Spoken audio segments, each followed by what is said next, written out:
انشاءاللہ یہ سال بھی ہمارے لیے باعث برکت اور خیر کا ذریعہ رہے گا انشاءاللہ۔ قرآن پاک اللہ رب العالمین کا کلام ہے، جس کے بارے میں اللہ تعالیٰ نے خود فرمایا کہ اس قرآن کو نازل بھی میں نے کیا، اس کی حفاظت بھی میں کر رہا ہوں۔ قرآن اتارنے والا بھی اللہ ہے اور قرآن کی حفاظت بھی اللہ کر رہا ہے۔ کوئی اس میں رد و بدل نہیں کر سکتا، کوئی اس کے الفاظ کو نہیں بدل سکتا، کوئی اس کی آیات کو نہیں بدل سکتا، کیونکہ اللہ اپنے کلام کی حفاظت خود کر رہا ہے۔ اور حفاظت کے لیے اللہ تعالیٰ نے ان بچوں کا انتخاب فرمایا ہے۔ ملک کی حفاظت کے لیے لوگ چنے جاتے ہیں، سرحدوں کی حفاظت کے لیے لوگ رکھے جاتے ہیں، مختلف گھر کی حفاظت کے لیے پہرے دار رکھا جاتا ہے، چوکیدار رکھا جاتا ہے۔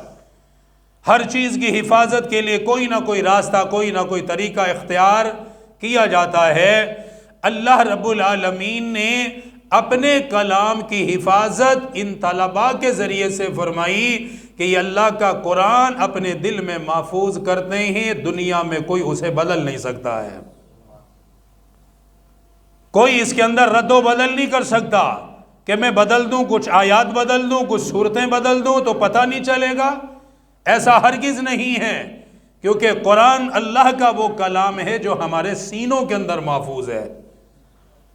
جب ہم قرآن کھولتے ہیں، حافظ قرآن کھولتا ہے، قرآن پڑھتا ہے، اگر کوئی نہ کوئی نسخے میں غلطی ہو یا کتابت میں کوئی غلطی ہو گئی، فوراً حافظ بتاتا ہے کہ یہ صفحہ ٹھیک نہیں ہے، یا آگے پیچھے ہو گئے یا اوراق آگے پیچھے ہو گئے، فوراً اس کی نشاندہی کر دی جاتی ہے۔ یہ قرآن کا معجزہ ہے، یہ قرآن کا کمال ہے کہ اللہ اس کی حفاظت کر رہا ہے۔ مامون الرشید ایک بادشاہ گزرا ہے، بہت اچھا بادشاہ، اور اس کی یہ عادت تھی کہ وہ علمی مذاکرات کرواتا تھا، علمی مذاکرات رکھتا تھا، اپنے دربار میں بڑے بڑے علماء کو بلاتا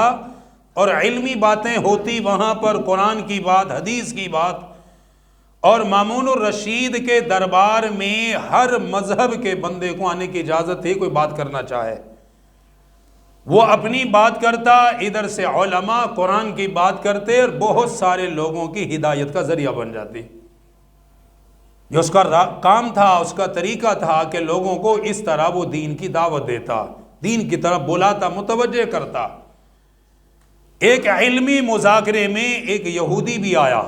بہت بڑے بڑے علماء بھی ہیں، علمی مذاکرہ چل رہا ہے، قرآن پہ بات ہو رہی ہے، دین کی حقانیت پہ بات ہو رہی ہے۔ اس یہودی نے بھی اپنی بات کی اور بڑے فصیح و بلیغ انداز میں، بڑے سلجھے ہوئے طریقے سے کی، کوئی بہت ماہر ہوگا اپنی کتاب کا۔ مامون الرشید نے اس کی بات جب مکمل ہوئی تو اسے اسلام کی دعوت دی، بادشاہ نے اسلام کی دعوت دی کہ میں آپ کو اسلام کی دعوت دیتا ہوں، آپ بڑے فصیح ہیں، بلیغ ہیں اور عقل مند ہیں، اللہ نے آپ کو شعور دیا ہے، آپ قرآن میں غور کریں، دین میں غور کریں، اور میں دعوت دیتا ہوں آپ کو کہ آپ کلمہ پڑھ کے مسلمان ہو جائیں۔ اس نے کوئی جواب نہیں دیا، وہ وہاں سے واپس چلا گیا۔ آئندہ سال وہی یہودی پھر دوبارہ سے مامون الرشید کے دربار میں آیا، علمی مذاکرے میں آیا۔ پہلے وہ یہودیوں کی طرف سے آیا، ایک سال کے بعد وہ مسلمانوں کی طرف سے آیا، اسلام کی حالت میں آیا، کلمے کی حالت میں آیا، قرآن کی صورت میں آیا کہ قرآن پڑھتا ہوا آیا، قرآن پہ ایمان رکھ کر آیا۔ مامون الرشید کو جب پتہ چلا کہ یہ یہودی عالم مسلمان ہو گیا ہے جسے میں نے پچھلے سال دعوت دی تھی ایمان کی، وہ بڑا حیران ہوا، کہنے لگا کہ میں نے آپ کو دعوت دی تھی، آپ نے کوئی جواب نہیں دیا، تو اب آپ کے ایمان لانے کی وجہ کیا ہے، میں وہ جاننا چاہتا ہوں، وہ بتائیں آپ۔ کہنے لگا کہ میں نے یہاں قرآن کی بات سنی، قرآن پر بات ہوئی، دین پر بات ہوئی، اسلام پر ہوئی، میں نے بھی کی، آپ نے مجھے دعوت دی، میں نے جا کر ایک طریقہ اختیار کیا کہ میں یہ دیکھوں کہ کیا واقعی ہی دین اسلام حق ہے۔ میں دیکھتا ہوں میں خود کہ یہ واقعی ہی دین اسلام حق ہے، اور اس کا طریقہ یہ اختیار کیا، کہنے لگا میں کاتب ہوں، لکھتا ہوں اور بڑی اچھی کتابت کرتا ہوں، اور میں نسخے کتابوں کے لکھ کر بازار میں دیتا ہوں، میری روزی کا ذریعہ ہے، میں پیسے کماتا ہوں، تورات بھی لکھتا ہوں، زبور لکھتا ہوں، انجیل لکھتا ہوں، آسمانی کتابیں لکھتا ہوں۔ کہنے لگا کہ میں یہاں سے جب واپس گیا سب سے پہلے میں نے تورات کو لکھا، چونکہ یہودی تھا، میں نے تورات اپنے ہاتھ سے لکھی، اور تورات کے اوراق میں نے رد و بدل کی، جان بوجھ کے کی، اس کے مضامین میں رد و بدل میں نے جان بوجھ کر کی، نسخے بدل دیے، اور 3 نسخے میں نے بنائے، ایک نہیں 3، اور تینوں میں نے مختلف کر دیے۔ ایک میں کوئی باب رکھا، اس کی جگہ دوسری کتاب میں کوئی اور باب رکھ دیا، ایک صفحہ ایک کتاب میں دوسری جگہ، دوسری کتاب میں وہ کسی اور جگہ پر، میں نے 3 نسخے رد و بدل کے ساتھ بنائے۔ اور وہ تورات کے 3 نسخے بنانے کے بعد میں کنیسے میں گیا، اور وہاں کے جا کر یہودیوں کو میں نے وہ کتاب بیچی، انہوں نے مجھ سے خریدی، میں نے بیچی، مجھے قیمت ملی، اور انہوں نے بڑی تعریف کی۔ کچھ عرصے کے بعد میں نے ان سے پوچھا بھائی کوئی مسئلہ تو نہیں، کوئی غلطی، کوئی کوتاہی کسی بھی طرح کی مجھے بتاؤ۔ کہنے لگا 3 نسخے الگ الگ لکھے گئے، لیکن کسی ایک نے بھی نہیں کہا کہ ان میں تینوں میں فرق ہے اور رد و بدل ہے۔ وہ کہتے بات آئی گئی ہوگی۔ میں نے پھر انجیل لکھی، 3 نسخے لکھے، وہ بھی میں نے اسی طرح تقسیم کیے، بدلے۔ مجھے کوئی اعتراض نہیں پہنچا، کسی نے کوئی گلہ نہیں کیا، کوئی شکوہ نہیں کیا کہ آپ نے یہ ورق ادھر کر دیا، ادھر کر دیا، کیا کر دیا، کہ تینوں الگ الگ ہیں، کسی نے کوئی بات نہیں کی، وہ پڑھ رہے ہیں، اپنے پاس سنبھال کے رکھے ہوئے ہیں۔ آخر میں کہتا میں نے قرآن لکھا، قرآن کے 3 نسخے لکھے، اور ان میں بھی میں نے کچھ آگے پیچھے حروف کیے، آیات آگے پیچھے کی میں نے، اور وہ 3 نسخے بنا کر میں مدرسے گیا، اور میں نے طلباء کو وہ قرآن کے نسخے دیے کہ میں نے قرآن اپنے ہاتھ سے لکھا ہے، مجھے پڑھ کر بتاؤ میں نے صحیح لکھا ہے، اس میں کوئی مسئلہ تو نہیں ہے۔ خلیفہ مامون الرشید کی مجلس عمراء ہیں، وزراء ہیں، دربار بھرا ہوا، وہ کہنے لگا میں نے تورات کو لکھا، 3 نسخے لکھے، 3 کتابیں لکھی، کوئی نہیں بتا سکا، کوئی غلطی کی نشاندہی نہیں کر سکا، اوراق کے بارے میں نہیں بتا سکا، انجیل کے بارے میں نہیں بتا سکا، لیکن جب میں نے قرآن کے 3 نسخے لکھے، میں نے ان کے اندر آیات کو آگے پیچھے کیا، قرآن پڑھنے والوں کو میں نے دیے، قرآن کی تلاوت کرنے والوں کو میں نے دیے۔ جب میں نے کہا یہ پڑھ کر مجھے بتانا، تلاوت کر کے بتانا میں نے قرآن کو صحیح لکھا یا نہیں لکھا، آیات کو میں نے صحیح لکھا یا نہیں لکھا، زبر زیر میں نے صحیح لکھے یا نہیں لکھے، کہتے میں نے جب نسخے وہ دیے، میں معلوم کرنے کے لیے بعد میں گیا، وہ 3 نسخے میرے ہاتھ کے اندر واپس دیے گئے، مجھے تھما دیے گئے، اور کہنے لگے او کاتب صاحب فلاں آیت بھی آپ نے غلط لکھی ہوئی ہے، اس آیت کی زبر آپ نے غلط کر دی ہے، فلاں سورت کی آیت کو آپ نے چھوڑ دیا ہے، فلاں صحیفے کو، فلاں ورق کو آپ نے صحیح نہیں لکھا، میری غلطیوں پہ نشان لگایا گیا، میری غلطیوں کو بتایا گیا، یہاں سے تو نے غلط کیا ہوا ہے، یہاں سے تو نے آگے پیچھے کر دیا۔ فرماتے میں سمجھ گیا واقعی قرآن اللہ کا کلام ہے، اسے کوئی نہیں بدل سکتا، اس کے اندر کوئی رد و بدل نہیں کر سکتا،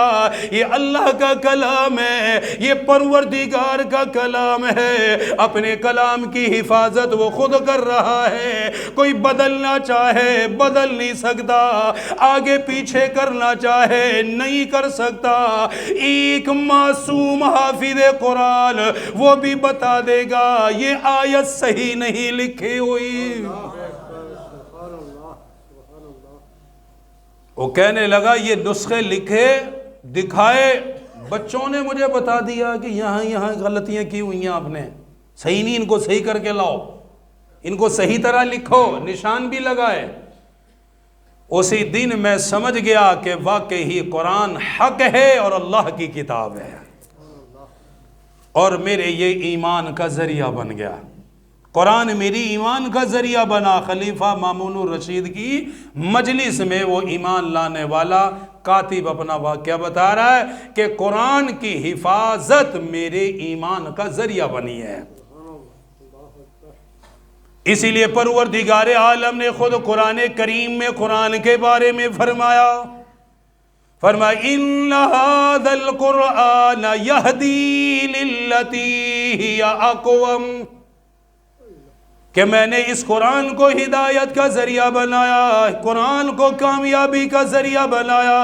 قرآن سیدھے راستے کی رہنمائی کرتا ہے، قرآن لوگوں کی ہدایت کا ذریعہ بنتا ہے، قرآن لوگوں کے ایمان لانے کا ذریعہ بنتا ہے، کیونکہ یہ اللہ کا قرآن ہے، اللہ کا کلام ہے، جو بھی قرآن پڑھتا ہے اللہ ایمان عطا کر دیتا ہے۔ یہ قرآن ہے، یہ ہمیں جو اللہ نے قرآن دیا ہے یہ اس کا کمال ہے، اس کی برکات ہیں، اس کی یہ معجزات ہیں۔ نبی کریم صلی اللہ علیہ وسلم قرآن پڑھتے تھے، آپ کو معلوم ہے کہ کافر کس قدر آپ پہ ظلم و تشدد کرتے، لیکن اس کے باوجود یہ قرآن کا اثر تھا، کیونکہ قرآن اللہ کا کلام اور پڑھنے والے تاجدار مدینہ صلی اللہ علیہ وسلم، اللہ کا کلام اور پڑھنے والے تاجدار مدینہ، تو کیا ہی منظر ہوتا ہوگا، کیسا سما بندہ ہوگا۔ حضور قرآن پڑھتے، ابو جہل، ابو سفیان، اخنس بن شریک، یہ اسلام کے دشمنوں میں سے تھے۔ ابو سفیان تو بعد میں مکہ کے فتح ہونے کے وقت مسلمان ہو گیا، لیکن شروع میں اسلام کے سخت ترین دشمنوں میں سے تھے۔ بہت سارے لوگ تھے، اللہ نے بعد میں ان کو ایمان دیا۔ ابو جہل تو حضور نے فرمایا میری امت کا فرعون ہے، اتنا بڑا ظالم کہ صحابہ پہ ظلم کرتا، فرمایا میری امت کا یہ فرعون ہے، اتنا ظالم انسان ہے۔ ایک مرتبہ رسول اللہ صلی اللہ علیہ وسلم رات کو قرآن پڑھ رہے ہیں، قرآن کی تلاوت کر رہے ہیں۔ آپ نے جب قرآن کی تلاوت مکمل کی تو قرآن اس وقت ابو جہل بھی سن رہا تھا، ابو سفیان بھی سن رہا تھا، اخنس بن شریک بھی، تینوں چھپ کے سن رہے تھے، الگ الگ جگہ پہ چھپ کے سن رہے ہیں، کوئی دائیں طرف ہے، کوئی بائیں طرف ہے، کوئی پچھلی سائیڈ پہ چھپ کے قرآن کی آواز سن رہے ہیں، کیونکہ عربی لوگ تھے، وہ قرآن کی فصاحت و بلاغت سے واقف تھے، قرآن کی تاثیر سے واقف تھے۔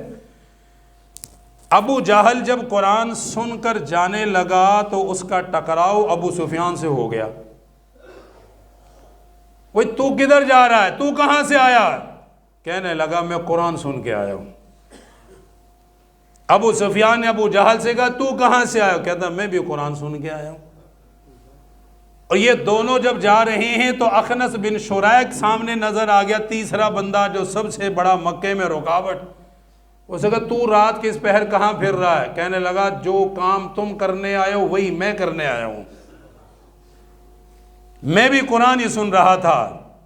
وہ بڑے ایک دوسرے کو ملامتیں کی، اوے تم سارا دن مخالفت کرتے ہو، سارا دن صحابہ کو مارتے ہو، سارا دن یہ کرتے ہو، رات کو قرآن سنتے ہو، یہ تو ہمارے لیے بڑی شرمندگی ہے، ہمارے لیے تو بڑی باعث شرمندگی ہے، ہمارے لیے تو بڑی آر ہے، یہ